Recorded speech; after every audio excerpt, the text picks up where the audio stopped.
고려장은 한국 전통사회에서 노인을 산에 버려 죽게 했다는 전설적인 풍습을 말합니다.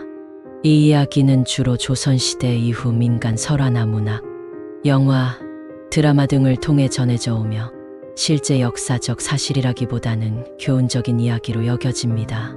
고려장의 의미와 배경. 의미. 고려장은 나이 든 부모를 부양할 수 없게 된 자식이 산속에 버리는 행위를 뜻합니다. 이름의 유래. 고려가 어울리는 한국의 옛나라 이름.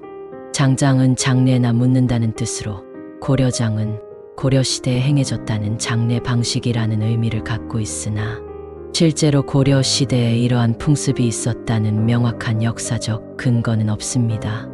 교훈적인 이야기. 보통 이 이야기는 자식이 노모나 노부를 버리려다 부모의 지혜나 사랑을 깨닫고 회개한다는 내용으로 구성되어 부모에 대한 효시어를 강조하는 도덕적인 메시지를 담고 있습니다. 대표적인 고려장 이야기 예시. 한 예로 어느 아들이 늙은 아버지를 업고 산에 버리러 갔는데 아버지가 가는 길에 나뭇가지를 꺾어 표시를 남기자 아들이 왜 그러느냐고 묻습니다. 그러자 아버지는 내가 나중에 돌아갈 때 길을 잃지 않게 하려고 그러는 거다라고 말합니다. 이 말을 들은 아들은 뉘우치고 아버지를 다시 집으로 모셔온다는 이야기입니다. 우바스테야마무셔산라는 표현도 많이 등장하는데 직역하면 노파를 버리는 산이라는 뜻입니다. 가난하거나 식량이 부족한 시대에 가족이 더 이상 노인을 부양할 수 없을 때 노인을 산에 버리는 풍습이 있었다는 전설이 전해지죠. 실제로 이런 일이 널리 행해졌다는 확실한 증거는 없지만 일본의 여러 지역 민속 이야기나 문화, 영화 등에서 자주 다뤄졌습니다. 오래전 한 마을에서는 일정 나이가 넘은 노인을 산에 버려야 하는 법이 있었습니다.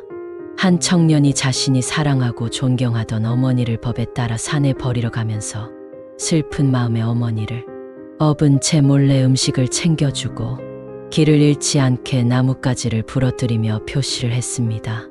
산에 도착했을 때 어머니는 길을 잃지 않게 가지를 꺾어 두었구나.